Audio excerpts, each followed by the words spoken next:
Hello students and जय हिंद। I welcome you all to Samar IAS. I hope सब खैरियत से हैं, अपना बहुत ध्यान रख रहे हैं एंड सिंसियरली एग्जामिनेशन की प्रिपरेशंस में लगे हैं, जमकर मेहनत कर रहे हैं। तो आज के सेशन में हम लोग 10 मार्च 2024 का द हिंदू न्यूज़पेपर और उसके इंपॉर्टेंट करंट अफेयर्स को डिस्कस करेंगे for UPSC civil services 2024 prelims as well as mains. ना सिर्फ हम करंट अफेयर्स को डिस्कस करेंगे, साथ ही साथ हम ये भी देखेंगे कि इसमें से अगर क्वेश्चंस पूछे जाते हैं तो प्रीलिम्स में एमसीक्यू किस तरह से बनाए जा सकते हैं एंड मीन्स आंसर राइटिंग में अगर इस डाटा का इस्तेमाल आंसर राइटिंग के लिए करना है तो GS1, GS2, GS3 में से किस पेपर में आप इसका यूज़ करें एंड किस तरह से करें ताकि एक इफेक्टिव आंसर बनकर तैयार हो और ज़्यादा से ज़्यादा मार्क्स आप फेच कर सकें। तो काफ़ी कुछ है जानने के लिए, काफ़ी कुछ है सीखने के लिए and as I always say this session is going to enhance your level of preparation more than your expectations. And now without any further ado शुरू करते हैं। तो पहला समाचार यह है कि जो इलेक्शन कमिश्नर है उन्होंने रिज़ाइन कर दिया है। जैसा कि आप जानते ही हैं कि इलेक्शन कमीशन ऑफ इंडिया में 3 इलेक्शन कमिश्नर्स होते हैं। एक होते हैं चीफ इलेक्शन कमिश्नर और उनकी मदद करने के लिए उनके साथ में 2 इलेक्शन कमिश्नर्स और होते हैं। तो उनमें से एक इलेक्शन कमिश्नर साहब ने, जिनका नाम अरुण गोयल है, उन्होंने रिज़ाइन कर दिया है और वो रिज़ाइन कर अपने घर चले गए। इस्तीफा भी उनका प्रेसिडेंट मैडम ने एक्सेप्ट कर लिया। अब ये 1995 बैच के IAS ऑफिसर थे और ये पंजाब कैडर से बिलोंग करते हैं। अगर ये रिज़ाइन ना करते तो इनका नॉर्मल टेनर 2027 तक चलना था, यानी कि 2024 के इलेक्शन के अलावा भी और भी कई सारे स्टेट के इलेक्शंस भी ये कंडक्ट करवाते। बट फिलहाल अब ये 2027 तक तो नहीं रहेंगे, घर जा चुके हैं रिज़ाइन करने के बाद में। अब इसके चलते परिस्थिति बड़ी इंटरेस्टिंग बन गई है। हुआ यह है कि इनके रेजिग्नेशन के बाद में आज की तारीख में इलेक्शन कमीशन में अब सिर्फ एक मेंबर या एक सदस्य बचे हैं और वो हैं इलेक्शन कमिश्नर या चीफ इलेक्शन कमिश्नर साहब खुद, जिनका नाम है राजीव कुमार। क्योंकि जो दूसरे इलेक्शन कमिश्नर थे, जिनका नाम अनूप चंद्र पांडे है, वो फरवरी में रिटायर हो गए थे। अब उनकी जगह कोई नया बंदा आ पाता और फिर तीनों आपके इलेक्शन कमिश्नर जो हैं मिलकर साथ में 2024 का इलेक्शन कंडक्ट कराते और सारी चीज़ें होती। उसके पहले जो दूसरे इलेक्शन कमिश्नर थे वो भी रिजाइन कर घर चले गए। तो आप आज की तारीख में इलेक्शन कमीशन ऑफ इंडिया में सिर्फ एक मेंबर, जो कि चीफ इलेक्शन कमिश्नर साहब खुद हैं, वो बचे हुए हैं। अब ये जो न्यूज़ है ये एज सच अपने किसी काम की नहीं है। यूपीएससी कभी आपसे ये नहीं पूछती कि भैया किसका अपॉइंटमेंट हुआ है, किसको हटाया गया है, क्या और कौन उसकी जगह पर आया है। इस तरीके की बातें कोई नहीं पूछता। यूपीएससी में इस तरीके के सवाल नहीं आते। मगर क्योंकि इन्होंने इतने क्रूशियल वक्त पर रिज़ाइन किया है कि इनके रेजिग्नेशन के ऊपर अब जमकर राजनीति होने वाली है। इनका नाम अभी खूब इस्तेमाल होगा 2024 के इलेक्शन के पहले, जितना भी चुनाव प्रचार और बाकी सारी चीज़ें होनी है उसमें खूब जो है सत्ता पक्ष की तरफ से भी और विपक्ष की तरफ से खूब जमकर राजनीति और बयानबाजी इस पर होने वाली है। इस पूरी राजनीति के चलते इलेक्शन कमीशन और इलेक्शन कमिश्नर्स कहीं ना कहीं बार बार हाईलाइट होते रहेंगे। तो यहाँ से अपने को इलेक्शन कमिश्नर्स के बारे में थोड़ा पता होना चाहिए, इलेक्शन कमीशन के बारे में थोड़ा पता होना चाहिए। तो वो अब हम लोग यहाँ पे पढ़ेंगे। मगर क्यों पढ़ेंगे, क्यों इसके बारे में इत्मीनान से डिटेल में हम लोगों को डिस्कस करना है, वो कंटेक्स्ट समझाने के लिए मैंने आप लोगों के साथ में एक खबर शेयर करी थी। तो इस पूरी खबर से अपने लिए 2 चीज़ें काम की निकल कर आती हैं, 2 सवाल अपने लिए बनते हैं। पहला तो इलेक्शन कमीशन के बारे में कि इलेक्शन कमीशन का कंपोजिशन कैसा है और वैसा ही क्यों है और इसके वेरियस पावर्स वगैरह क्या हैं, इसके फंक्शंस क्या हैं। दूसरा ये कि जो इलेक्शन कमिश्नर्स हैं इनका टेनर कितना होता है, इनका अपॉइंटमेंट कैसे होता है, अपॉइंटमेंट का प्रोसीजर क्या है, रेजिग्नेशन कैसे दिया जा सकता है, रिमूवल कैसे होता है, इन सारी चीज़ों के बारे में भी थोड़ा हमको पता होना चाहिए। तो एक एक करके इन दोनों सवालों के जवाब हम लोग तलाशेंगे। पहले इलेक्शन कमीशन और इसके कंपोजिशन से रिलेटेड एंड देन इनके टेनर, अपॉइंटमेंट, इंडिपेंडेंस वगैरह वगैरह, इन सारी चीज़ों को हम लोग डिस्कस करेंगे। क्योंकि अगर सवाल पूछा गया इनके ऊपर तो यूपीएससी ऑब्वियस सी बात है इसी पर्टिकुलर चीज़ों के ऊपर सवाल पूछेगी। ये तो नहीं पूछेगी कि किसने रिज़ाइन कर दिया, कौन कब तक रुकने वाला था, कौन अब जो है आएगा, इस तरीके की बातें। तो पहला सवाल या पहला क्वेश्चन कि इलेक्शन कमीशन क्या है, इलेक्शन कमीशन कैसे बनी, इलेक्शन कमीशन किसने बनाई। जवाब है भारत के संविधान के आर्टिकल 324 या आर्टिकल 324 ने भारत के इलेक्शन कमीशन ऑफ इंडिया की स्थापना करी है और इसको एक परमानेंट और एक इंडिपेंडेंट बॉडी के तौर पर स्टैब्लिश किया है। मतलब यह कि भारत के संविधान का आर्टिकल 324 कहता है कि एक इलेक्शन कमीशन होगा भारत में और वो एक परमानेंट बॉडी होगी और एक इंडिपेंडेंट बॉडी होगी। परमानेंट बॉडी का मतलब है कि इसको मिटाया नहीं जा सकता, इसको खत्म नहीं किया जा सकता। कल को अगर राष्ट्रपति या प्रधानमंत्री का मन करे कि यार इलेक्शन कमीशन का नाम चेंज कर अपन कुछ और रख देते हैं, तो वे सब नहीं कर सकते। इलेक्शन कमीशन के साथ में छेड़खानी नहीं की जा सकती, इसके एग्जिस्टेंस को खत्म नहीं किया जा सकता, ये एग्जिस्ट करेगा। दूसरा, ये इंडिपेंडेंट बॉडी होगा, इसका मतलब इसके काम में किसी तरीके की दखल अंदाजी भारत सरकार या कोई भी गवर्नमेंट की बॉडी नहीं कर सकती है। और ये दोनों चीज़ें या फिर ये दोनों पावर इसको कहाँ से मिलती हैं? ये मिलती हैं भारत के संविधान से, स्पेसिफिकली भारत के संविधान के आर्टिकल 324 से। तो आर्टिकल 324 ने यह बोल दिया कि एक इलेक्शन कमीशन होगी, एक तो परमानेंट बॉडी होगी और दूसरा इंडिपेंडेंट बॉडी होगी, कोई इसमें दखल अंदाजी नहीं कर सकता। आगे इस आर्टिकल बोलता है कि इस इलेक्शन कमीशन ऑफ इंडिया की जिम्मेदारी है कि वो प्रेसिडेंट का इलेक्शन कंडक्ट करवाएगी, वाइस प्रेसिडेंट का इलेक्शन कंडक्ट करवाएगी, लोकसभा का इलेक्शन कंडक्ट करवाएगी, जिसको हम लोग कई बार नेशनल इलेक्शन या जनरल इलेक्शन भी कहते हैं, जिसके तहत फिर हमारी केंद्र सरकार या सेंट्रल गवर्नमेंट का फॉर्मेशन होता है। राज्यसभा के इलेक्शन भी कंडक्ट करवाएगी, स्टेट लेजिस्लेटिव असेंबलीज के इलेक्शन जिसके तहत में राज्य में सरकारों का गठन होता है, and then state legislative council के इलेक्शन अगर आपके स्टेट में बाई कैमरल लेजिस्लेचर है तो इतने इलेक्शंस कराने की जिम्मेदारी भारत के संविधान ने इस पर्टिकुलर संस्था को, जिसका नाम इलेक्शन कमीशन है, आर्टिकल 324 के तहत में उसको ये सारी की सारी रिस्पॉन्सिबिलिटी दे रखी है। याद रखिएगा इस बात को, प्रेसिडेंट का इलेक्शन, वाइस प्रेसिडेंट का, लोकसभा का, राज्यसभा का, स्टेट लेजिस्लेटिव असेंबली का और स्टेट लेजिस्लेटिव काउंसिल का, इतने इलेक्शन कमीशन ऑफ इंडिया करवाती है। वो जो पंचायत के इलेक्शंस होते हैं और वो म्यूनसिपैलिटी के जो इलेक्शंस होते हैं, प्रधानी जो लड़ जाते हैं लोग बाग, वो सारे इलेक्शंस कराने के लिए स्टेट्स की अपने खुद के स्टेट इलेक्शन कमीशन होते हैं। वो सारे elections election commission of India conduct नहीं कराता। अब ये तो इलेक्शन कमीशन ऑफ इंडिया की पावर्स हो गई, इलेक्शन कमीशन ऑफ इंडिया के फंक्शंस हो गए। अब आपने एक संस्था बना दी तो इस संस्था के काम को करने के लिए आपको किसी ना किसी को रखना भी पड़ेगा। कोई ना कोई तो होगा जो इस सारे काम को करेगा। ये जो फ्री एंड फेयर इलेक्शंस आपको इतने सारे कराने हैं, कोई ना कोई तो व्यक्ति करेगा इलेक्शन कमीशन के तहत में ये काम। तो उसके लिए आर्टिकल 324 ने ये बोला है कि इलेक्शन कमीशन में एक तो आपका चीफ इलेक्शन कमिश्नर होगा और उतने नंबर ऑफ इलेक्शन कमिश्नर्स होंगे साथ में जितने president time to time determine करेगा, या टाइम टू टाइम प्रेसिडेंट जितने इलेक्शन कमिश्नर्स फिक्स करेगा उतने होंगे। समझिएगा बात को। आर्टिकल 324 क्या कह रहा है? 324 ये कह रहा है एक तो आपका चीफ इलेक्शन कमिश्नर होगा ही होगा, उसको आप हटा ही नहीं सकते। उसके साथ में उतने नंबर ऑफ इलेक्शन कमिश्नर्स आप और अपॉइंट कर सकते हो जितने प्रेसिडेंट को टाइम टू टाइम ठीक लगते हैं। तो कल को जैसे आज की तारीख में 3 इलेक्शन कमिश्नर्स हैं, तो प्रेसिडेंट को क्योंकि लगता है कि एक चीफ इलेक्शन कमिश्नर के साथ में 2 इलेक्शन कमिश्नर्स बहुत हैं, ये अपने सारे इलेक्शंस वगैरह कंडक्ट करवा सकते हैं, तो उसने इतने लोगों की संख्या कर रखी है। कल को अगर उनको लगता है कि इतने लोग नाकाफी हैं, या तो इनकी संख्या बढ़ाई जानी चाहिए या इनकी संख्या कम करनी चाहिए, तो प्रेसिडेंट फिर उसके लिए एक ऑर्डर जारी कर देगा। अकॉर्डिंगली इलेक्शन कमीशन में जो अदर इलेक्शन कमिश्नर्स हैं, जो चीफ इलेक्शन कमिश्नर की सहायता के लिए रखे गए हैं, उनकी संख्या या तो बढ़ जाएगी या फिर उनकी संख्या कम हो जाएगी। बात को समझिएगा। कल को भारत के राष्ट्रपति अगर चाहें तो इलेक्शन कमिश्नर्स आज की तारीख में इलेक्शन कमीशन में 3 इलेक्शन कमिश्नर्स होते हैं। एक है चीफ इलेक्शन कमिश्नर और साथ में 2 अदर इलेक्शन कमिश्नर्स होते हैं। कल को प्रेसिडेंट का मन करे तो वो 2 की जगह उनको बड़ा कर सकते हैं। ऐसी कंडीशन में इलेक्शन कमीशन में 13 इलेक्शन कमिश्नर्स हो जाएंगे। या उनका मन करे तो 2 की जगह पे उसको 1 कर सकते हैं, या फिर ये भी हो सकता है कि दोनों को ही खत्म कर दें। तो कितने number of other election commissioners होंगे वो संख्या डिसाइड करने का पावर भारत के राष्ट्रपति को है, मगर चीफ इलेक्शन कमिश्नर होगा ही होगा, ये बात कही है भारत के संविधान ने। तो कल को इलेक्शन कमीशन ऑफ इंडिया की स्ट्रेंथ बढ़ानी है, 3 से 5 करनी है, 5 से 15 करनी है, वो करने की पावर राष्ट्रपति के पास में। इलेक्शन कमीशन ऑफ इंडिया की स्ट्रेंथ को कम करना है और इलेक्शन कमिश्नर्स जो अदर इलेक्शन कमिश्नर्स उनकी संख्या को घटाना है, घटाकर 0 भी करना है, तो वो पावर भी भारत के राष्ट्रपति के पास में है। मगर वो चीफ इलेक्शन कमिश्नर के पद को खत्म नहीं कर सकते। चीफ इलेक्शन कमिश्नर को कल वो आके ये नहीं बोल सकते कि अब से कोई चीफ इलेक्शन कमिश्नर नहीं होगा। ये इसलिए नहीं किया जा सकता क्योंकि ये भारत के संविधान में लिखा हुआ है। तो ये अपने को याद रखना है। आर्टिकल 324 क्या कहता है? एक तो चीफ इलेक्शन कमिश्नर होगा ही होगा जिसको आपने अपॉइंट करना है, इसके पद को आप खत्म नहीं कर सकते। साथ में इसकी मदद के लिए जितने बड़े इलेक्शंस आपके होते चले जाएंगे उतने आप election commissioners time to time appoint कर सकते हो। ये काम कौन करेगा? भारत का राष्ट्रपति। अकॉर्डिंगली भारत के राष्ट्रपति ने आज की तारीख में ये डिसीजन ले रखा है कि भैया 3 इलेक्शन कमिश्नर्स होंगे अपने यहाँ पे। एक चीफ इलेक्शन कमिश्नर होगा और उसकी मदद करने के लिए 2 इलेक्शन कमिश्नर्स होंगे। तो 3 इलेक्शन कमिश्नर्स के साथ में अपनी इलेक्शन कमीशन काम कर रही है। एंड इन तीनों का अपॉइंटमेंट किया जाता है भारत के राष्ट्रपति के द्वारा। इस बात को भी अपने को याद रखना है। ये तीनों लड़के जो हैं, तीनों इलेक्शन कमिश्नर्स भारत के राष्ट्रपति के द्वारा अपॉइंट होते हैं। इसमें एक इंटरेस्टिंग पॉइंट है जो अपने को याद रखना है।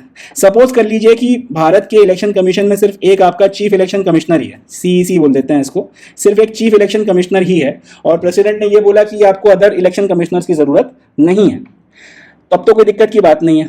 मगर जैसे ही अगर प्रेसिडेंट ने अदर इलेक्शन कमिश्नर्स अपॉइंट किए, 1 आदमी को, 2 आदमी को, 3 आदमी को, 5 आदमी को, 10 आदमी को, डजंट मैटर, मगर जैसे ही भारत के राष्ट्रपति ने चीफ इलेक्शन कमिश्नर की असिस्टेंस के लिए अदर इलेक्शन कमिश्नर्स को अपॉइंट किया, वैसे ही आपका जो चीफ इलेक्शन कमिश्नर है वो बाय डिफॉल्ट इलेक्शन कमीशन का अध्यक्ष बन जाता है।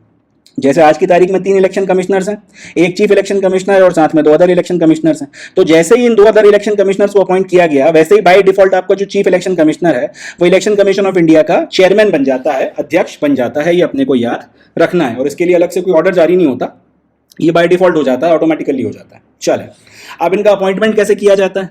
तो जैसा कि मैंने आपको बताया कि चीफ इलेक्शन कमिश्नर हो या फिर उनकी मदद करने के लिए जो दूसरे इलेक्शन कमिश्नर्स हैं, तीनों का अपॉइंटमेंट किया राष्ट्रपति के द्वारा ही जाता है, मगर राष्ट्रपति अपनी मनमर्जी से किसी को भी अपॉइंट नहीं कर सकते। पिछले साल तक व्यवस्था ये थी, पिछले साल की गर्मियों तक, कि सरकार जो है नाम डिसाइड करती थी और उसका नाम फिर फॉरवर्ड करती थी भारत के राष्ट्रपति को, और राष्ट्रपति साहब फिर उस व्यक्ति को अपॉइंट कर दिया करते थे।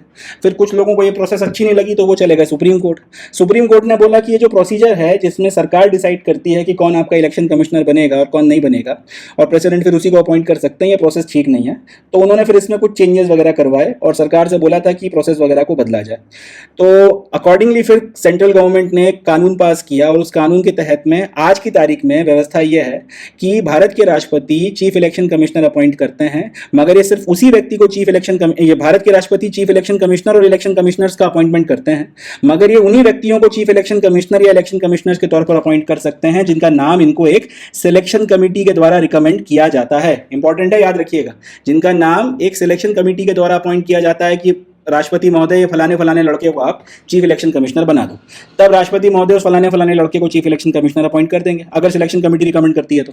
और इसी तरह अगर वो किसी दो लड़कों के नाम बोलती है कि इन फलाने फलानों को आप इलेक्शन कमिश्नर्स बना दो, तो इनको फिर इलेक्शन कमिश्नर के तौर पर अपॉइंट कर देंगे। अब ये जो सिलेक्शन कमेटी है जो फाइनली नाम रिकमेंड करती है, इसमें कौन कौन होता है?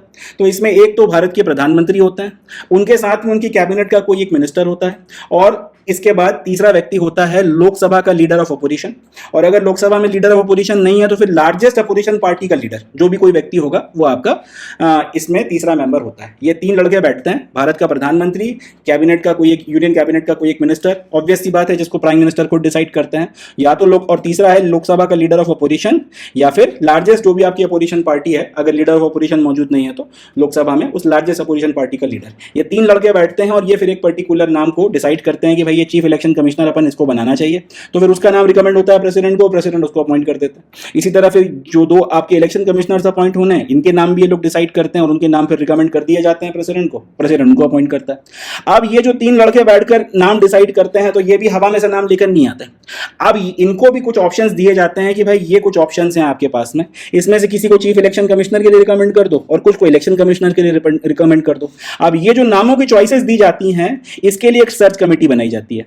एक सर्च कमेटी जिसको हेड करते हैं कैबिनेट सेक्रेटरी, वो बैठकर एक कुछ आपके नाम जो हैं वो डिसाइड करते हैं और वो नाम फिर रिकमेंड होते हैं सिलेक्शन कमेटी को। सिलेक्शन कमेटी फिर उसमें से जो है ना अपने नाम चूज करती है और वो भेजती है प्रेसिडेंट को, और प्रेसिडेंट फिर उनको अपॉइंट कर देता है। तो याद रखिएगा कहानी कैसे है, भारत का राष्ट्रपति चीफ इलेक्शन कमिश्नर या इलेक्शन कमिश्नर को अपॉइंट करता है, अपनी मनमर्जी से राह चलते हुए हर किसी को अपॉइंट नहीं कर सकता, सिर्फ उन्हीं को अपॉइंट कर सकता है जिनका नाम उसको एक सिलेक्शन कमेटी के द्वारा रिकमेंड किया जाता है। सिलेक्शन कमेटी में तीन लड़के बैठते हैं, एक है भारत के प्रधानमंत्री, दूसरे हैं उनकी यूनियन कैबिनेट का एक मिनिस्टर, और तीसरा या तो लोकसभा का लीडर ऑफ अपोजिशन, और अगर कोई लीडर ऑफ अपोजिशन या तो है नहीं या फिर मौजूद नहीं है, ऐसी कंडीशन में लार्जेस्ट अपोजिशन पार्टी का जो भी लीडर होगा वो।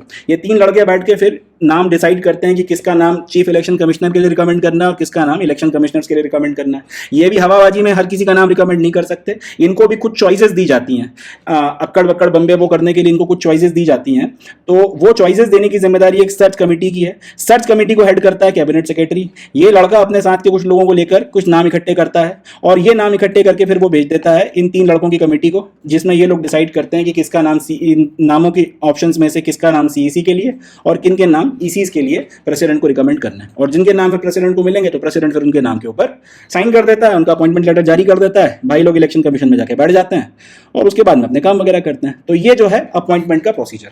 अब एक बार कोई लड़का अपॉइंट होकर चीफ इलेक्शन कमिश्नर बनकर आ गया या इलेक्शन कमिश्नर बनकर आ गया, तो उसके बाद में उसका ऑफिस का टेनर कब तक है? उसका जवाब यह है कि एक बार अगर आपने किसी को चीफ इलेक्शन कमिश्नर के तौर पर या इलेक्शन कमिश्नर के तौर पर अगर अपॉइंट कर दिया, तो या तो वो अपना ऑफिस 6 साल तक के लिए उस तारीख से होल्ड करता है, या फिर जब तक वो 65 साल का नहीं हो जाता, जो भी चीज पहले पड़ जाए।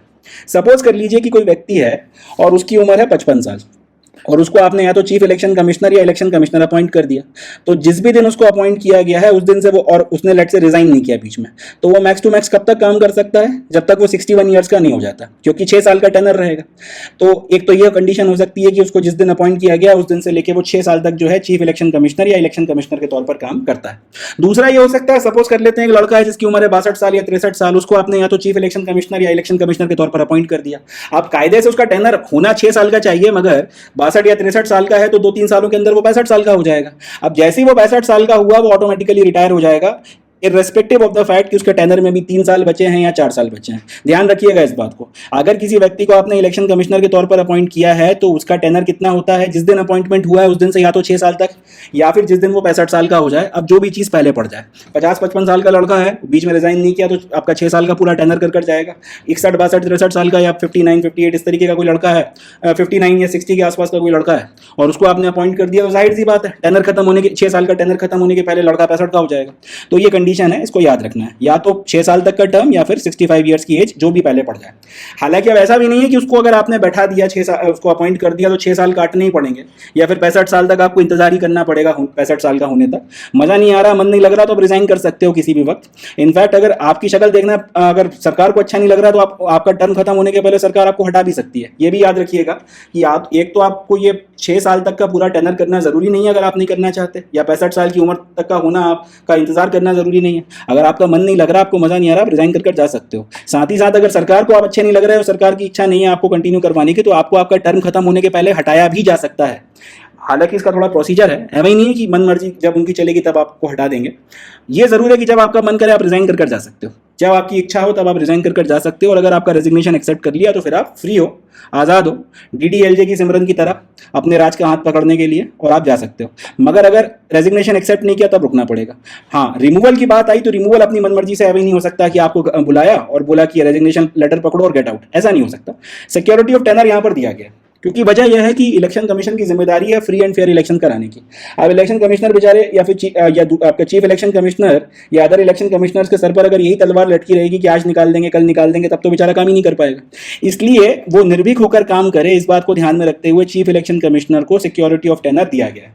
और इसके तहत में किया यह गया है कि एक चीफ इलेक्शन कमिश्नर को सिर्फ उसी तरह से रिमूव किया जा सकता है जिस तरह से एक सुप्रीम कोर्ट के जज को रिमूव किया जा सकता है, और उन्हीं ग्राउंड्स पर रिमूव किया जा सकता है जिन ग्राउंड्स पर सुप्रीम कोर्ट के जज को रिमूव किया जा सकता है। समझिएगा, सुप्रीम कोर्ट के जज को अगर आपको हटाना है तो उसके सिर्फ 2 ही आधार है, या तो प्रूव्ड मिसबिहेवियर हो या फिर इनकैपेसिटी हो।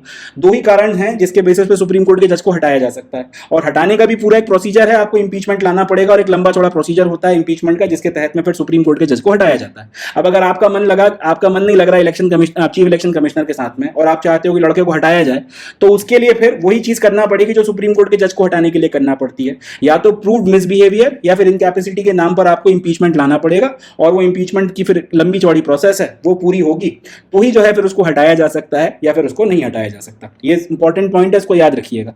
अब इंपीचमेंट कैसे होता है इसको हम लोगों ने पॉलिटी में डिटेल में डिस्कस किया है, तो यहाँ पर उसको मैं नहीं बता रहा आपको, नहीं तो फिर ये वीडियो अननेसेसरीली बहुत लंबा हो जाएगा। बस पॉइंट ये है कि सुप्रीम कोर्ट के जजेस को हटाना कोई बच्चों का खेल नहीं है। अब क्योंकि उसी प्रोसीजर की मदद से आप इलेक्शन कमिश्नर को, चीफ इलेक्शन कमिश्नर को हटा सकते हो, तो वो भी बच्चों का खेल नहीं है। दूसरे शब्दों में, chief election commissioner does not hold the office till the pleasure of the president दो he is appointed by.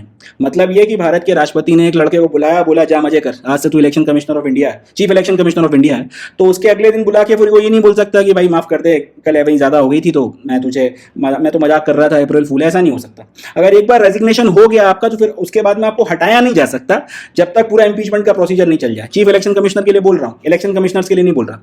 Chief election commissioners के केस में जब तक आप पूरा सुप्रीम कोर्ट के जज वाला पूरा प्रोसीजर नहीं हो जाता तब तक आपको रिमूव नहीं किया जा सकता। तो प्रेसिडेंट अपनी मन मर्जी से उसको निकाल के बाहर नहीं फेंक सकता, भले ही उसने उसको अपॉइंट किया था, इस बात को अपने को ध्यान रखना है। और उसके अलावा उसके नीचे जो दूसरे आपके इलेक्शन कमिश्नर्स हैं उनके ऊपर तो आप कोई कार्रवाई ही नहीं कर सकते जब तक चीफ इलेक्शन कमिश्नर खुद लिख कर ना दे या रिकमेंड कर ना दे कि इनके खिलाफ आप एक्शन लो, तब तक तो उनको छुआ नहीं जा सकता, उनको टच नहीं किया जा सकता। ये भी एक इंपॉर्टेंट पॉइंट है, ध्यान रखिएगा। तो चीफ इलेक्शन कमिश्नर को कैसे हटा सकते हैं, उसी प्रोसीजर से या और उन्हीं ग्राउंड्स के बेसिस पे जिस पे सुप्रीम कोर्ट के जज को हटाया जा सकता है। और अदर इलेक्शन कमिश्नर्स को कब हटाया जा सकता है, तभी हटाया जा सकता है जब चीफ इलेक्शन कमिश्नर उनके खिलाफ रिकमेंडेशन लिख कर दे और इसके अलावा जो है उनको टच नहीं किया जा सकता। तो ये भी अपने को याद रखना है। इससे एक बात क्लियर हो जाती है कि आपका जो चीफ इलेक्शन कमिश्नर है इसको सिक्योरिटी ऑफ टेनर मिला हुआ है, मन मर्जी से इसको रिमूव नहीं किया जा सकता। ये इंपॉर्टेंट पॉइंट है, याद रखिएगा। और इलेक्शन कमिश्नर्स जो है इसके नीचे काम करने वाले, उनको भी सिक्योरिटी ऑफ टेनर मिला हुआ है। जब तक चीफ इलेक्शन कमिश्नर लिख कर नहीं देगा तब तक उनको भी रिमूव नहीं किया जा सकता। ठीक है जी। तो ये कुछ इंपॉर्टेंट कॉन्स्टिट्यूशनल सेफगार्ड्स हैं जिसके चलते ये इंश्योर किया जाता है कि इलेक्शन कमीशन अपना काम फ्री और फेयर तरीके से करे।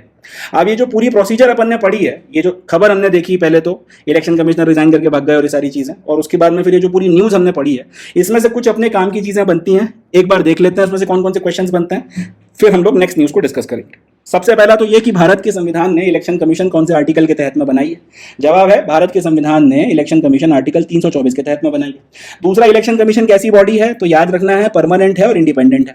तीसरा, इलेक्शन कमीशन कौन कौन से इलेक्शन कराती है, तो प्रेसिडेंट से लेकर ये जो स्टेट लेजिस्लेटिव काउंसिल तक के इलेक्शन हैं, ये सारे के सारे इलेक्शन भारत की इलेक्शन कमीशन ऑफ इंडिया करवाती है। उसके बाद में इलेक्शन कमीशन में कितने इलेक्शन कमिश्नर्स हो सकते हैं, तो जवाब आर्टिकल 324 ने खुद दिया है, एक तो चीफ इलेक्शन कमिश्नर होगा और उसके ऊपर कितने हो सकते हैं वो प्रेसिडेंट टाइम टू टाइम आपका डिसाइड कर सकता है, फिक्स कर सकता है। अपॉइंटमेंट भारत के राष्ट्रपति के द्वारा ही किया जाता है। भारत का राष्ट्रपति हर किसी को नहीं कर सकता अपॉइंट। 3 लड़कों की आपकी कमेटी है जिसका नाम रिकमेंड करेगी, उन्हीं को अपॉइंट करेगा। और इन 3 लड़कों की कमेटी ने भी यह है कि अपनी मनमर्जी से हर किसी का नाम नहीं इलेक्ट करना।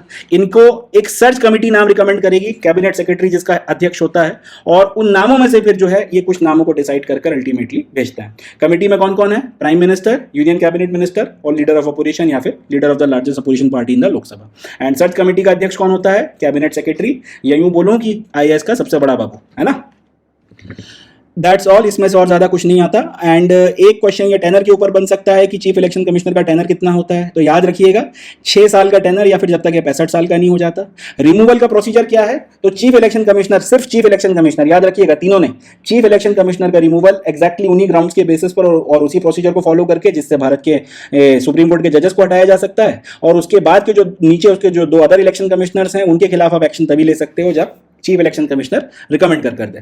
ठीक है जी, तो इनको सिक्योरिटी ऑफ टेनर मिला हुआ है। They do not hold the office during the pleasure of the president though they are appointed by him. इतने कुछ क्वेश्चंस हैं जो यहाँ से अपने बनकर तैयार होंगे और ये अपने को पता होने चाहिए। सो that's it from this news. अब बढ़ते हैं नेक्स्ट न्यूज की तरफ, देखते हैं सर। चले नेक्स्ट न्यूज़ की तरफ में बढ़ते हैं। अब अगला समाचार यह है कि प्राइम मिनिस्टर ने नॉर्थ ईस्ट में कुछ प्रोजेक्ट्स को लॉन्च किया है, कुछ प्रोजेक्ट्स को इनॉग्रेट किया है, तो उनके बारे में एक एक करके बात करेंगे। सबसे पहले प्राइम मिनिस्टर ने अरुणाचल प्रदेश में सेला टनल के नाम से एक टनल को इनॉग्रेट किया है, इसको डिस्कस करेंगे। देन असम में एक अहोम जनरल हुआ करते थे जिनका नाम था लचित बोरफुकन, उनकी स्टैच्यू को इनॉग्रेट किया। देन 10,000 करोड़ रुपए की एक पूरी की पूरी स्कीम लॉन्च करी है इंडस्ट्रियल ट्रांसफॉर्मेशन से रिलेटेड, उसको डिस्कस करेंगे। And lastly Dihang multipurpose hydro power project Arunachal में, इसका भी उन्होंने शिलान्यास किया है। तो ये 4 बड़े बड़े प्रोजेक्ट्स हैं जिनको नॉर्थ ईस्ट में प्राइम मिनिस्टर ने इनॉग्रेट किया है। एक एक करके इनको डिस्कस करते हैं। सबसे पहले सेला टनल। सेला टनल पहले मैं आपको इसकी फोटोग्राफ दिखाता हूँ, फिर अपन इस पर बात करते हैं। सेला टनल कुछ इस तरीके से दिखती है, इस तरीके से इसको बनाया गया। इसको बॉर्डर रोड ऑर्गेनाइजेशन ने बनाकर तैयार किया है और इस टनल का एक बड़ा स्ट्रेटजिक इंपॉर्टेंस है। एंड इसका एक आप कह सकते हैं नेशनल सिक्योरिटी में एक बहुत इंपॉर्टेंट रोल है। क्या रोल है वो भी हम लोग डिस्कस करेंगे, मगर ये इस तरीके से दिखती है। तो सेला टनल की सबसे पहली खासियत तो यह है कि इसको मीन सी लेवल से लगभग 13,000 फीट की ऊंचाई पर बनाया गया। 13,000 फीट अबो मीन सी लेवल, कोई छोटी मोटी बात नहीं होती है इतनी हाइट पर इस तरीके की टनल को तैयार करना। एंड देन इसका कंस्ट्रक्शन किया गया है एक प्रोजेक्ट के तहत में जिसका नाम है प्रोजेक्ट वर्तक। ये सवाल पूछा जा सकता है, प्रोजेक्ट वर्तक के तहत में इसका कंस्ट्रक्शन किया गया है, किसके द्वारा? बॉर्डर रोड्स ऑर्गेनाइजेशन, जिसको शॉर्ट में कई बार हम लोग BRO बोलते हैं, उन्होंने प्रोजेक्ट वर्तक के तहत में सेला टनल का निर्माण किया है। It is part of trans Arunachal highway project. अब ये जो सेला टनल है ये ट्रांस अरुणाचल हाईवे प्रोजेक्ट के नाम से एक प्रोजेक्ट चल रहा है, ये उसका हिस्सा है। ट्रांस अरुणाचल हाईवे प्रोजेक्ट में हो ये रहा है कि अरुणाचल प्रदेश के जितने भी डिस्ट्रिक्ट्स हैं सबको आपस में एक ऑल वेदर रोड की मदद से जोड़ा जा रहा है। एंड अरुणाचल प्रदेश को पूरे नॉर्थ ईस्ट के साथ में अच्छे से इंटीग्रेट किया जा सके, बाकी नॉर्थ ईस्टर्न स्टेट्स के साथ में अच्छे से इंटीग्रेट किया जा सके, उसके लिए ये हाईवे वगैरह का निर्माण करवाया जा रहा है। अब उसी हाईवे कंस्ट्रक्शन में यहाँ पर BRO ने ये प्रोजेक्ट वर्तक के तहत में सेला टनल बनाई है। एंड 13,000 फीट की ऊंचाई पर दुनिया में आज की तारीख में जहाँ जहाँ पर इस तरीके के टनल सिस्टम्स ऑपरेट कर रहे हैं उसमें ऐसा टनल सिस्टम जिसमें 2 लेन सिस्टम हो, ऐसे टनल सिस्टम्स में ये सबसे ज़्यादा लॉन्गेस्ट है। यानी कि दुनिया में आज की तारीख में ऐसी कोई दूसरी टनल 13,000 फीट की ऊंचाई पर सेला टनल के अलावा आपको नहीं मिलती जिसमें दो लेन ऑपरेट कर रहे हैं। ठीक है जी। अब इसकी खासियत यह है कि अरुणाचल प्रदेश के 2 इलाके हैं, एक है आपका दिरांग जो वेस्ट कामेंग डिस्ट्रिक्ट में पड़ता है और दूसरा है तावांग। इनके बीच में एक तो जब सर्दियाँ होती थी तो आप किसी भी तरीके से ट्रैवल ही नहीं कर पाते थे। ठीक है जी, एक तो ट्रैवल होता ही नहीं था, पूरी तरह से आपका जो है रास्ता रुक जाता था। एक तो वो चीज़ अब नहीं होगी, सर्दियों में अगर स्नोफॉल हो रहा है तो भी आप जा सकते हो, आ सकते हो। दूसरी बात यह है कि ट्रैवलिंग टाइम अब बहुत ज़्यादा कम हो जाएगा। जितना वक्त आपको बाय फुट या किसी और माध्यम से जाने में लगता था, बाय एयर अगर स्नोफॉल हो रहा है तो जाना अपने आप में खतरनाक होता था। उस सब की अपेक्षा आप सेला टनल की मदद से आप वेस्ट कामेंग डिस्ट्रिक्ट जो अरुणाचल प्रदेश में है, वहाँ के दिरांग से तवांग टाउन तक आप सर्दियों के मौसम में या किसी भी टाइम पीरियड में जल्दी से जल्दी आप पहुँच सकते हो। स्नोफॉल्स के वक्त में आपको अब परेशानी नहीं होगी, आप आराम से जो है जा सकते हो। इसके साथ ही अब इससे होगा ये कि जो तावांग रोड है, तावांग का जो काफ़ी बड़ा आप कह सकते हैं शहर है अरुणाचल प्रदेश का, अरुणाचल प्रदेश के जो एकदम बॉर्डर के इलाके हैं जहाँ पे रहने वाले लोगों को अपनी ज़रूरत का सामान लेने के लिए तवांग जाना पड़ता था, तवांग का रोड से का इस्तेमाल कर आपको तवांग जाना पड़ता था।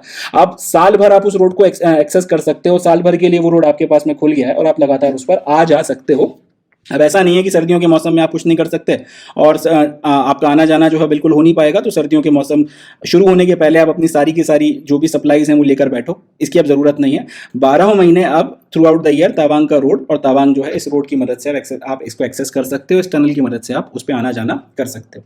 तो ये सेला टनल की बात हो गई। इसमें से देखिए क्वेश्चंस कौन कौन से बनेंगे। सबसे पहला क्वेश्चन तो यही पूछा जा सकता है कि सेला टनल को कितने फीट पर बनाया गया है। तो 13,000 फीट की ऊंचाई पर सेला टनल को कंस्ट्रक्ट किया गया, पहला ये याद रखना है।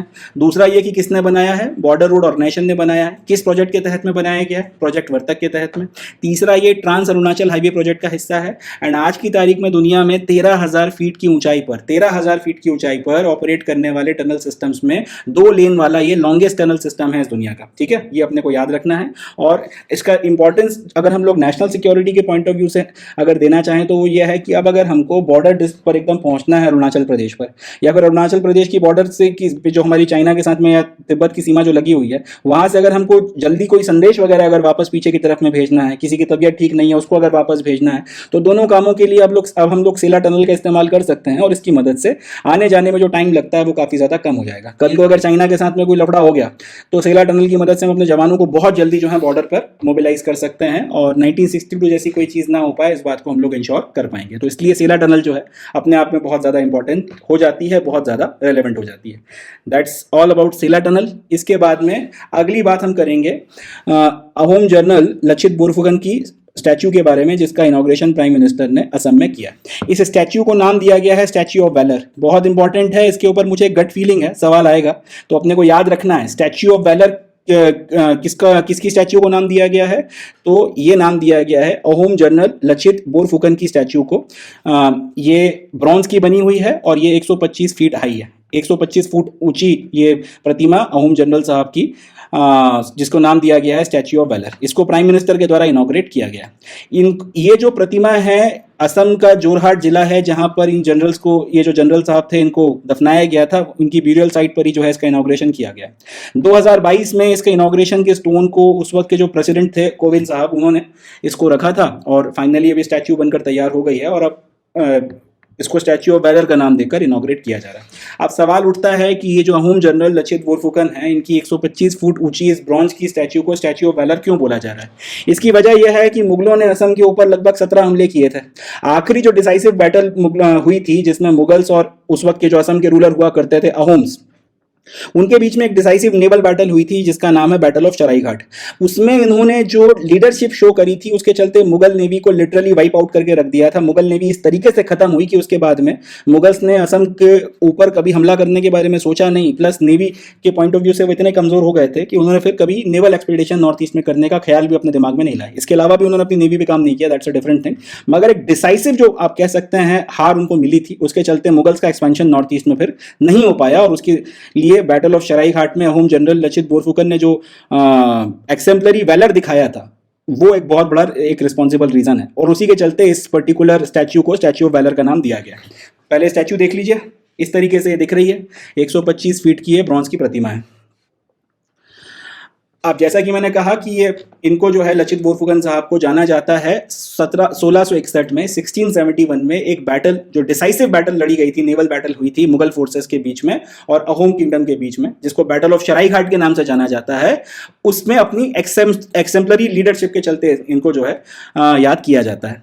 इस बैटल में इसको एक तो आप कह सकते हैं कि one of the greatest naval battles के तौर पर भी कंसिडर किया जाता है और जिस तरीके की स्ट्रैटेजी इसमें इन्होंने अहोम्स ने अपनाई थी, जिस तरीके की लीडरशिप लचित बोरफुकन ने दी थी, उसके चलते मुगल्स की नेवी, मतलब मुगल्स हारे थे वो इंपॉर्टेंट बात नहीं है, मुगल्स की नेवी वाइप आउट हो गई थी, लिटरल वाइप आउट हो गई थी। इस तरीके की राउटिंग जो है इंडियन नेवल हिस्ट्री की बैटल्स में जनरली सुनी नहीं गई थी इसके पहले, और इसके बाद भी काफी वक्त तक इस तरीके की जो है एक्सेम्पलरी नेवल बैटल आपको देखने को ना सिर्फ हिंदुस्तान में बल्कि पूरी दुनिया में कहीं पर भी नहीं मिलती। तो ये अपने आप में एक इंस्पिरेशनल फिगर रहे हैं। असम में इनको बहुत ज्यादा वेनिरेट किया जाता है, असम में इनको बहुत ज्यादा सम्मान किया जाता है। अब जैसे जैसे इंटरनेट के चलते और बाकी चीजों के चलते भारत के अलग अलग हिस्सों के हीरोज को के बारे में हमको ज्यादा जानकारी मिलती जा रही है, तो उनको मेन स्ट्रीम करने के लिए उनके बारे में पूरे भारत को पता चले, सरकार इस तरीके की योजनाएं चला रही है, उनकी स्टैच्यूज बनाती है और इनको इनॉग्रेशन वगैरह होते हैं। तो उसी के तहत में लचित बोरफुकन की ये जो स्टैच्यू है इसका इनॉग्रेशन किया गया। साथ ही साथ ये अपने आप में एक इंस्पिरेशन रहे हैं behind strengthening India's naval force and revitalising inland water transport and creating infrastructure associated with it due to his great naval strategies. तो क्योंकि इन्होंने ये अपने आप में बहुत, आप कह सकते हैं एक बहुत जबरदस्त नेवल कमांडर थे, इन्होंने ना सिर्फ शराई घाट की लड़ाई में बड़ी एक्सेम्पलरी अपनी लीडरशिप शो करी थी, इसके अलावा भी इनकी जो नेवल स्ट्रैटेजीज थी उसके चलते अहोम किंगडम में, असम के लोअर इलाकों में, अपर इलाकों में, गुवाहाटी के ऊपर नीचे जहां पर भी आपको आना जाना था, ब्रह्मपुत्र में इन्होंने एक बहुत बढ़िया जो है ट्रांसपोर्ट सिस्टम इनलैंड वाटर की मदद से आपने बढ़िया कंडक्ट करके बना के रखा हुआ था, और उसका काफी इस्तेमाल जो है फिर इफेक्टिवली किया गया था अहोम्स के द्वारा अपने किंगडम को सुचारू रूप से चलाने के लिए। अब इनका जो ये विजन था, इस पूरे विजन से एक इंस्पिरेशन लेकर भारत ने भी अपनी नेवल फोर्सेस को ज्यादा से ज्यादा मजबूत करने के प्रति जो है कदम उठाए हैं, प्लस अपने जो इनलैंड वाटरवेज हैं, इनलैंड ट्रांसपोर्ट का जितना हो सके उतना स्ट्रैटेजिक इंपॉर्टेंस समझकर उनका जितना हो सके उतना यूज करने के लिए भी जो है एक इंस्पिरेशन इनको बनाया है। तो काफी सारी चीजें हैं, मगर इनको कुल मिलाकर मेन स्ट्रीम किया जा रहा है ताकि भारत के बच्चे बच्चे को इनके बारे में पता चले और वो इनसे इंस्पिरेशन ले सके। तो ये आपके लचित बोरफुकन हैं। इसके बाद में उत्तर पूर्व ट्रांसफॉर्मेटिव इंडस्ट्रियलाइजेशन स्कीम, ये एक इंडस्ट्रियल डेवलपमेंट की स्कीम है नॉर्थ ईस्ट में, लगभग 10,000 करोड़ रुपए इसमें लगाए जा रहे हैं और इसकी मदद से इंडस्ट्रियलाइजेशन को यहाँ पर बढ़ाया जाएगा। लास्ट है आपका Dibang multipurpose hydro power project. इसमें एक डैम बनाया जा रहा है दिबांग रिवर के ऊपर, और इस डैम की मदद से फिर ऑब्वियस सी बात है हाइड्रो पावर जनरेट की जाएगी। खासियत यह है कि जब ये पूरा अपना बनकर तैयार हो जाएगा तब ये भारत का सबसे हाईएस्ट डैम स्ट्रक्चर होने वाला है। अरुणाचल प्रदेश में इसको बनाया जाएगा, लोअर दिबांग वैली डिस्ट्रिक्ट में इसका कंस्ट्रक्शन अब चालू होगा। प्राइम मिनिस्टर ने इसका इनॉग्रेशन कर दिया है, शिलान्यास कर दिया है, और इसकी मदद से जाहिर सी बात है हाइड्रो पावर के क्षेत्र में हमारा जो पोटेंशियल है उसको हम और ज्यादा एक्सप्लॉइट कर सकने की स्थिति में इस प्रोजेक्ट के बाद में पहुंचेंगे। सो that's it from this news. यहाँ से जो क्वेश्चन बनेगा, इसके पहले बॉर्डर रोड ऑर्गेनाइजेशन का जो ये सेला टनल है इसके ऊपर जो क्वेश्चंस बनेंगे वो अपन ने देख ही लिए। ये लचित बोरफुकन के ऊपर जो क्वेश्चन पूछे जा सकते हैं, एक तो ये कि स्टैच्यू ऑफ वैलर जो है हाल फिलहाल अभी न्यूज़ में है वो किसके ऊपर है, किसको डेडिकेट किया गया है, किसके स्टैच्यू को स्टैच्यू ऑफ वैलर का नाम दिया गया। जवाब है अहोम जनरल लचित बोरफुकन के। अहोम जनरल लचित बोरफुकन को क्यों जाना जाता है या फिर वो किसके, तो इसका जवाब हो जाएगा 1671 में बैटल ऑफ शराई घाट में। ये घुमा के पूछा जा सकता है बैटल ऑफ शराई घाट किसके बीच में लड़ी गई थी, तो इसका जवाब हो जाएगा मुगल फोर्सेस के बीच में और अहोम्स के बीच में। मुगल्स ने इन पे नेवल अटैक किया था असम को कैप्चर करने के लिए, और वो बुरी तरह से फिर उनको मुंह की खानी पड़ी, और उसकी जितनी डिसाइसिव आपकी डिफीट इसमें मुगल नेवी की हुई थी 1661 में, उसके बाद से फिर उन्होंने कभी असम की तरफ मुंह उठा के नहीं देखा। इसको अपने वक्त की सबसे ग्रेटेस्ट नेवल बैटल कंसिडर किया जाता है जिसमें डिसाइसिव विक्ट्री अहोम को मिली, और यही एक वजह रही कि अहोम जो थे वो लगभग 600 साल तक, अंग्रेजों के आने के पहले लगभग 600 साल तक असम के ऊपर राज करते रहे। उनका रूल जो है वो लगभग इंटैक्ट बना रहा। तो ये कुछ पर्टिकुलर बातें हैं जो यहाँ से पूछी जा सकती हैं। इसमें से कुछ नहीं आएगा ये जो उत्तर पूर्व ट्रांसफॉर्मेटिव इंडस्ट्रियल स्कीम है, क्योंकि ये न्यूज़ में मेंशन थी इसलिए मैंने आपके साथ में डिस्कस किया है। Dibang multipurpose hydro power project में जरूर ये पूछा जा सकता है कि बन चुकने के बाद में भारत का हाईएस्ट होगा, सेकंड हाईएस्ट डैम स्ट्रक्चर होगा या क्या होगा क्या नहीं होगा। तो जवाब है सेकंड, आपका हाईएस्ट डैम स्ट्रक्चर जो है ये भारत में बन चुकने के बाद में निकल कर आएगा। सो that's it from this news. अब बढ़ते हैं नेक्स्ट न्यूज़ की तरफ में, देखते हैं सर। तो नेक्स्ट न्यूज़ जो हमको डिस्कस करनी है ये प्रीलिम्स के लिए तो शायद इतनी काम की नहीं है, मगर मेंस आंसर राइटिंग में ये डाटा आपके काफ़ी काम आ सकता है। स्पेशली अगर कहीं पे वुमेन एम्पावरमेंट के ऊपर कुछ लिखने के लिए आता है तो वहाँ पर आप इस डाटा को कोड कर सकते हैं, एंड ये आपको कुछ एडिशनल नंबर फेच करने में डेफिनेटली मदद करेगा। तो समाचार यह है कि आज की तारीख में जो highest number of passports by state अगर इशू किए गए हैं तो उसमें सबसे ज़्यादा पासपोर्ट्स इशू किए गए हैं केरला में, और उनका नंबर बनता है 98.92 लाख, यानी कि लगभग 1 करोड़ लोगों के पास में केरला में पासपोर्ट्स इशू किए गए। अब जाहिर सी बात है आपने अगर पासपोर्ट्स लिए हैं तो इसलिए तो नहीं लिए होंगे कि पासपोर्ट को बस बनवा के रख लिया जाए। आपने पासपोर्ट इशू करवाया मतलब आप फॉरेन ट्रैवल करने गए होगे, चाहे काम करने के लिए गए हो, चाहे घूमने के लिए गए हो, चाहे एजुकेशन के पर्पज से गए हो, बट आपने फॉरेन ट्रैवल के लिए पासपोर्ट इशू कराया होगा। तो उस रैंकिंग में आज की तारीख में सबसे ज़्यादा जो पासपोर्ट्स हैं वो केरला में इशू किए गए हैं। ये अपने को याद रखना है। नंबर बैठता है लगभग 98.92 लाख, अप्रॉक्सीमेटली 1 करोड़ के आसपास में। और ये बहुत ऑब्वियस सी बात है, ये कोई खास आश्चर्यचकित करने वाला आंकड़ा है नहीं, क्योंकि केरला से काफ़ी बड़ी मात्रा में जो हमारे मलयाली भाई हैं ये गल्फ़ में काम करने के लिए जाते हैं, एंड बहुत बड़ी संख्या में गल्फ़ में आपको मलयालीज जो हैं वो काम करते हुए दिख जाते हैं। सो ये कोई बहुत आश्चर्य की बात नहीं है। इंटरेस्टिंग बात यह है कि इन नंबर्स में जब ये चेक किया गया बाय स्टेट कि सबसे ज़्यादा पासपोर्ट्स वुमेन्स को किन किन स्टेट्स में इशू किए गए हैं, तो उसमें पहले नंबर पर केरला आया है, सेकंड नंबर पर महाराष्ट्र, थर्ड नंबर पे तमिलनाडु, चौथे पे गुजरात, चौथे पे पंजाब और पांचवें पे गुजरात। ये डाटा अपने को ध्यान रखना है। Highest number of passports issue किए गए हैं बाय स्टेट, तो वो देखने को मिलता है केरल में। That's not much important. Important क्या है, अगर आप महिलाओं को बाय स्टेट कितने पासपोर्ट्स इशू किए गए हैं वो चेक करो तो उसमें केरला टॉप पर है। इसका मतलब ना सिर्फ यहाँ से पुरुष मगर यहाँ से महिलाएं भी एक ठीक ठाक मात्रा में एक बहुत बड़े नंबर्स में बाहर जा रही हैं, एंड प्रोमिनेंटली एम्प्लॉयमेंट के लिए या फिर स्टडीज़ के लिए जो है वो बाहर जा रही हैं। सेकंड नंबर पे फिर महाराष्ट्र, तमिलनाडु, पंजाब और गुजरात के बारे में भी यही बात कही जा सकती है। तो समाचार ये था, ये जो डाटा मैंने आपके साथ में शेयर किया है, ये डाटा का कंटेक्स्ट ये है या फिर इसका जो समाचार ये था कि आज की तारीख में केरला में हाईएस्ट पासपोर्ट पेनिट्रेशन है इंडिया में, यानी कि सबसे ज़्यादा पासपोर्ट्स केरल में इशू किए गए हैं। और उसमें भी महिलाओं की अगर बात की जाए तो उसमें जो हाईएस्ट पासपोर्ट पेनिट्रेशन है वो भी केरल में आपको देखने को मिलता है। अब हाईएस्ट पासपोर्ट पेनिट्रेशन केरल में होना और उसमें भी महिलाओं में हाईएस्ट पासपोर्ट पेनिट्रेशन केरल में होना, ये एक इंडिकेशन है कि जो केरला से माइग्रेशन हो रहा है बाहर की तरफ में, इंटरनेशनल माइग्रेशन जो हो रहा है, उसमें क्लियर कट शिफ्ट आपको देखने को मिल रहा है। ना सिर्फ महिलाएं जो हैं वो प्रेफर कर रही हैं अब्रॉड जाके जॉब करना या स्टडी करना, मगर वो उसी नंबर में या उसी प्रपोर्शन में जा रही हैं जिस प्रपोर्शन में पहले सिर्फ पुरुष जाया करते थे। जनरली होता यह है, अब ये कोई स्टीरियोटाइप करने वाली बात नहीं है, मगर जनरली ये देखा गया है कि केरल से जो महिलाएं हैं काफ़ी बड़ी मात्रा में नर्सिंग का कोर्स करती हैं और उसके बाद वो पूरे देश में अलग अलग हॉस्पिटल्स में नर्सेस के तौर पर काम करती हैं, जनरली देखा गया। इसके अलावा भी कई सारी फील्ड्स में आपको मलयाली महिलाएं देखने को मिल जाती हैं, मगर एक ट्रेंड ये है कि ये जो माइग्रेशन होता है ये भारत के अंदर ही होता है, ये अलग अलग स्टेट्स में आके काम करती हैं। मलयाली पुरुषों की बात की जाए तो फिर वो गल्फ में जाके काम कर रहे हैं या कहीं और काम कर रहे हैं, ये एक पर्टिकुलर पैटर्न देखा गया था। अब उसमें क्लियर कट शिफ्ट यहाँ पे आता हुआ दिखता है। Highest number of passports penetration के साथ साथ अगर महिलाओं को highest number of passports issue किए गए हैं, यानी कि माइग्रेशन का जो ये पैटर्न है जिसमें पहले सिर्फ आपका इंडिया में ही महिलाओं का माइग्रेशन देखा जाता था, मलयाली महिलाओं का या केरल की महिलाओं का माइग्रेशन देखा जाता था, अब उसमें शिफ्ट आया है और वो बराबरी से कंधे मिलाकर बाहर जाके जॉब कर रही हैं, बाहर जाके स्टडी कर रही हैं, जितना उसी प्रपोर्शन में जिस प्रपोर्शन में यहाँ के पुरुष जाते हैं। जाहिर सी बात है बाहर गल्फ में खासतौर पे आपके पास में ऑप्शन ज़्यादा बेहतर है, पेमेंट ज़्यादा है इंडिया की किसी भी स्टेट में अगर आप काम करते हो उसकी अपेक्षा, तो ये कोई बट ऑब्वियस सी बात है, कोई इसमें मतलब आश्चर्य की बात नहीं है। मगर हाँ, आश्चर्यचकित करने वाली बात यह है कि महिलाओं का इतना ज़्यादा इसमें आगे बढ़कर आना और एकदम से माइग्रेशन के पैटर्न में आपको ये शिफ्ट दिखना, तो ये बताता है कि कहीं ना कहीं हमारी महिलाएं ज़्यादा सशक्त हो रही हैं, ज़्यादा एम्पावर्ड हो रही हैं, ज़्यादा कॉन्फिडेंट हैं कि वो देश के बाहर जाकर भी जो है उसी रेट पर या उसी लेवल पर उसी प्रपोर्शन में काम करने को तैयार हैं जिस प्रपोर्शन में हमारे पुरुष बाहर काम करते हैं। तो इसको आप वुमेन एम्पावरमेंट की किसी अगर कुछ लिखने के लिए आता है तो उसमें आप कोट कर सकते हैं और बता सकते हैं कि क्योंकि केरला में हाईएस्ट आपका जो एजुकेशन है, तो महिलाओं ने एजुकेशन के साथ में जैसे जैसे एजुकेशन मिलता गया और एम्पावरमेंट आता चला गया, तो उसके साथ उससे अब हुआ यह है कि आपको भारत की जो महिलाएं हैं नर्सेज या फिर किसी भी प्रोफेशन में बाहर जाकर भी उसी कॉन्फिडेंस के साथ में काम करती हुई दिख रही हैं। तो ये जो एक पर्टिकुलर पॉइंट है आप इसमें इस डाटा के साथ में कोट कर सकते हैं और एक अच्छा जवाब बनेगा, या फिर यूँ कह सकता हूँ कि आपके जवाब में एक अच्छा पॉइंट लग जाएगा जो कहीं ना कहीं आपको एडिशनल 1 या 2 मार्क्स दिलवा सकता है। So that's it from this news. Prelims के लिए ज़्यादा काम की नहीं थी, मेंस में काम आ सकती है। हाँ, ये ज़रूर है कि जो आपकी रेलवे या एसएससी या इस तरीके के एग्जामिनेशन हैं उसमें शायद ये क्वेश्चन डायरेक्ट फैक्ट के रूप में पूछ लिया जाए, तो उसमें आपने याद रखना है हाईएस्ट नंबर ऑफ पासपोर्ट जो इशू किए गए हैं वो भी केरला में है और महिलाओं के पॉइंट ऑफ व्यू से भी जो हाईएस्ट नंबर ऑफ पासपोर्ट्स हैं वो भी केरल से ही इशू किए गए। चले तो नेक्स्ट न्यूज़ की तरफ में बढ़ते हैं। अब इस न्यूज़ में समाचार ये है कि इंडियन नेवी ने अपने ट्विन कैरियर ऑपरेशंस को डिमॉन्स्ट्रेट किया है। बड़ी इंटरेस्टिंग न्यूज़ है और बहुत इंपॉर्टेंट न्यूज़ है। इंडियन नेवी ने अपने ट्विन कैरियर ऑपरेशंस का डिमॉन्स्ट्रेशन किया।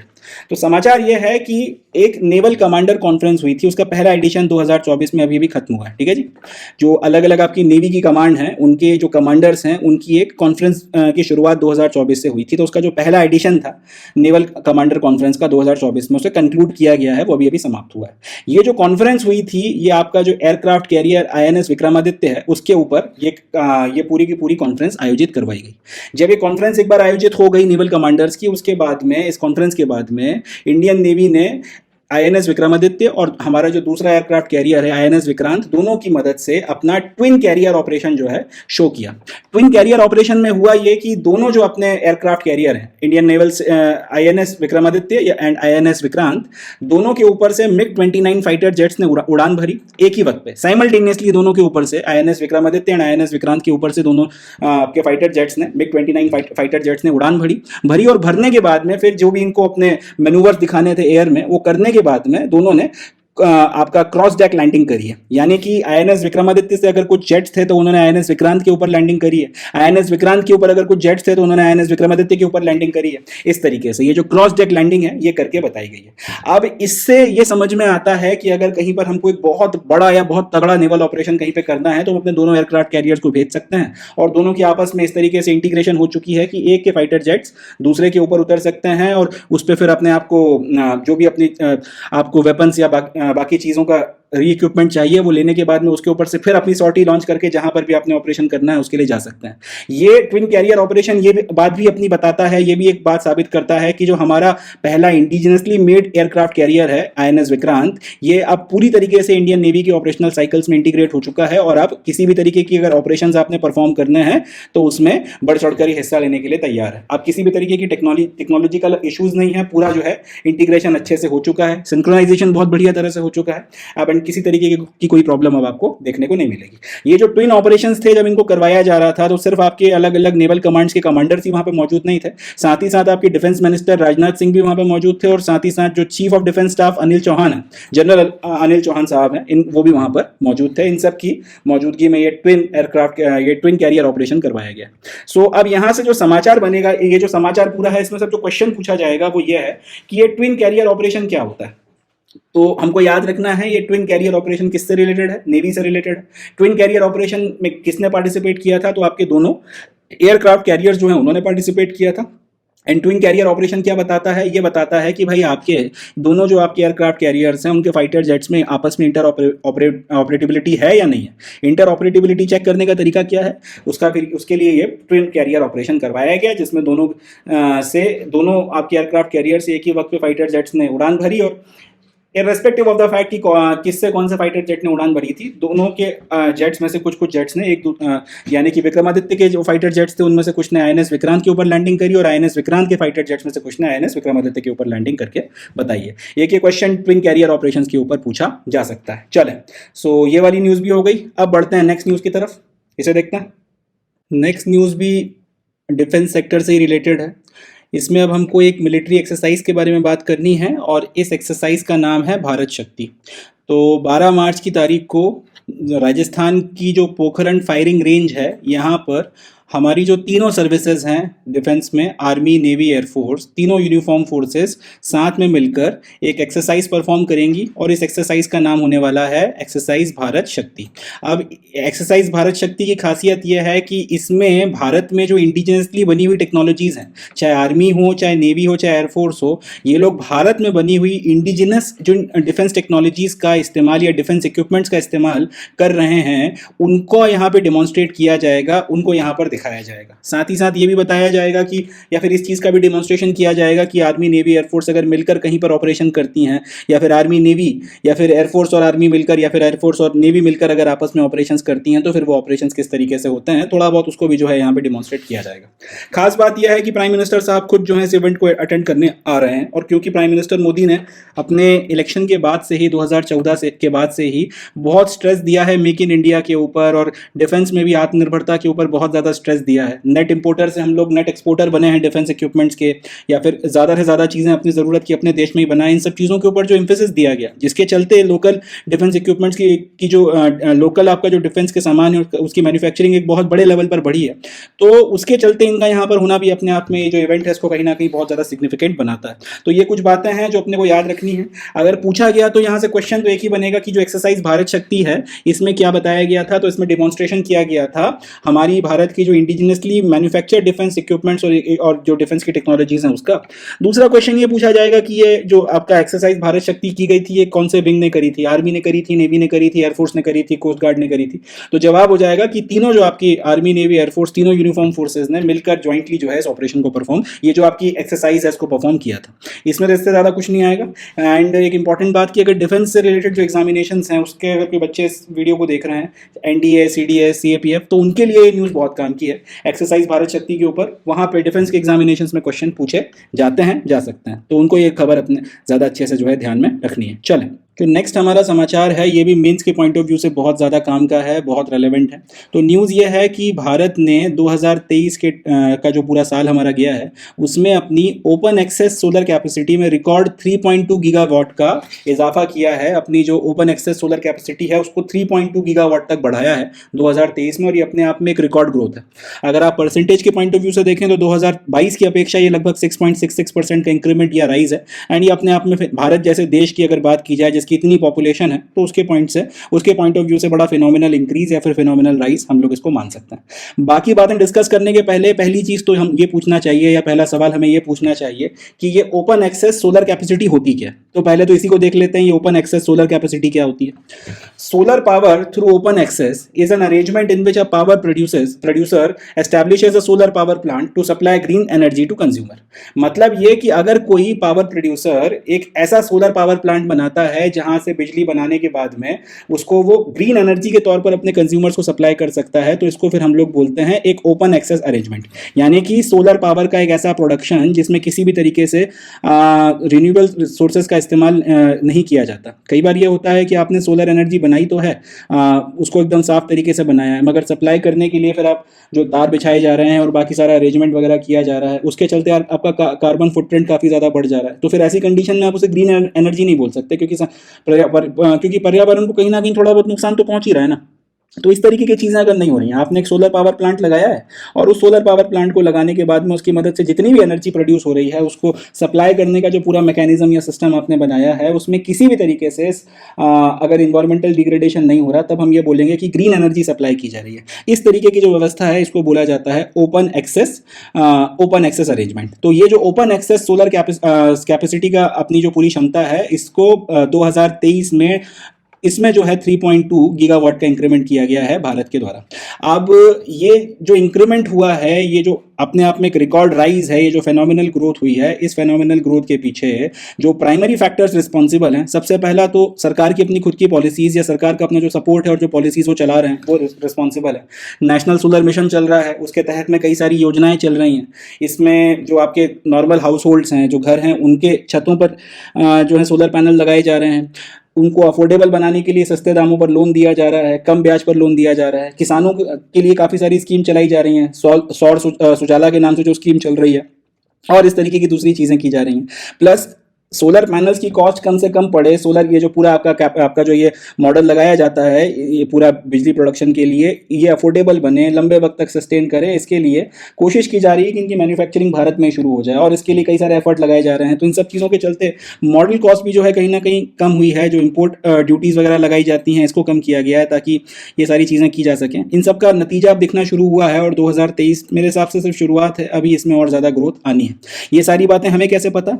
एक यूनाइटेड स्टेट्स बेस्ड एक फर्म है जिसका नाम है मरकॉन कैपिटल, उन्होंने रिसर्च की थी और उनकी रिसर्च रिपोर्ट में ये बात निकल कर आई है। हिंदू ने इसको छापा था, तो मैंने आपके साथ में डाटा शेयर किया है। आप ऑब्वियस सी बात है प्रीलिम्स में इसके ऊपर कोई कुछ नहीं पूछने वाला, मगर मेंस में अगर हम लोग कहीं पर सोलर कैपेसिटी या रिन्यूएबल एनर्जी वगैरह में इस पॉइंट को कोट करें हमारी प्रोग्रेस को दिखाने के लिए, तो एक इंटरेस्टिंग पॉइंट हो जाएगा। और जाहिर सी बात है अगर हम डाटा के साथ में कोट करेंगे कि 3.2 गीगावाट जो एक रिकॉर्ड इंक्रीज है ये हमने किया है, और उसके पीछे ये सारे फैक्टर्स जो हैं रिस्पॉन्सिबल हैं, तो कहीं ना कहीं वो हमारे जवाब को ज़्यादा बेहतर बनाता है, ज़्यादा इंटरेस्टिंग बनाता है। एंड ऑब्वियस सी बात है हमें कहीं ना कहीं कुछ एडिशनल मार्क्स वगैरह भी फैच कर देगा।